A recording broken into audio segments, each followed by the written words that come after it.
আসসালামু আলাইকুম দর্শক শ্রোতা, এই মুহূর্তে আমি আপনাদের কাছে একটা ভিডিও নিয়ে আইলাম। ভিডিওটি আপনারা দেখবা যে ভিডিওটা কোন বিষয়ে আমি কথা কইতাম চাইলাম যে বাংলাদেশের মাঝে যে সোশ্যাল মিডিয়ার মাঝে অনেক রকম ভাইরাল হয়েছে যে রাসেল ভাইপার সাপ, এইরকম সাপ আপনারা হয়তো ভিডিওর মাঝে আপনারা দেখতে পাইরা যে সোশ্যাল মিডিয়া ফেসবুকও ঢুকলে বিভিন্ন সামাজিক মাধ্যমে আপনারা দেখতে পাইরা যে ভিডিওটা যে বিভিন্ন গড়ের মাঝে সাপ উঠে গেছে, আবার গড়ের কোনাত আবার দেখা যে এই বাংলাদেশের মাঝে কয়েকটা জেলার মাঝে ইয়া সাপ আইয়া ঢুকছে রাসেল ভাইপার। আপনারা হয়তো ভিডিওর মাঝে দেখে আতঙ্কিত হইরা মনের মাঝে ওখানে হইতে পারে যে আসলে আমার গড়ের কোনাত আইসিনি, কিন্তু এইরকম আতঙ্কিত আপনারা হইবা না, মনের মাঝে ভয় পাইবা না। রাসেল ভাইপার সাপ এতে কি আরো বড় বড় বিষাক্ত সাপ আছে আপনাদের আশেপাশে, কেউ আপনারা হয়তো সাপে দেখলে অনেক সময় যার কি। আর রাসেল ভাইপার সাপ শুনলাম যে অনেক বিষাক্ত সাপ, এই সাপে কামড় মারলে মানুষ বাঁচে না।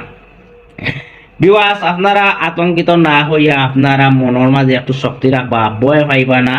এই রাসেল ভাইপার সাপ আসলে যদি আল্লাহর হুকুম হয় কার কোন সময় মৃত্যু হইব, যে রাসেল ভাইপার সাপে যে আপনার মৃত্যু হইব এটা আপনার কল্পনার বাইরেও থাকতে পারে, কিন্তু আপনারা মনের সাহস রাখবা যে এইরকম নিউজ আপনারা দেখরা, হয়তো আমিও দেখলাম যে সিলেটের মাঝে এখনো ইয়া ঢুকছে না, আবার ফেসবুকও ঢুকলে বোঝা যায় যে সাফাইয়া ঢুকে গেছে। কি আর কইমু, দুঃখের বিষয়। আল্লাহ আমরা সব হেফাতা বাঁচাইয়া রাখতা যে এইরকম সাপ থেকে আমরা যে বাঁচতাম, কিন্তু মনে মাঝে সাহস রাখতে হইব। রাসেল ভাই পারে আমরা ধ্বংস না করতেও পারে। ইনশাআল্লাহ। আসসালামু আলাইকুম।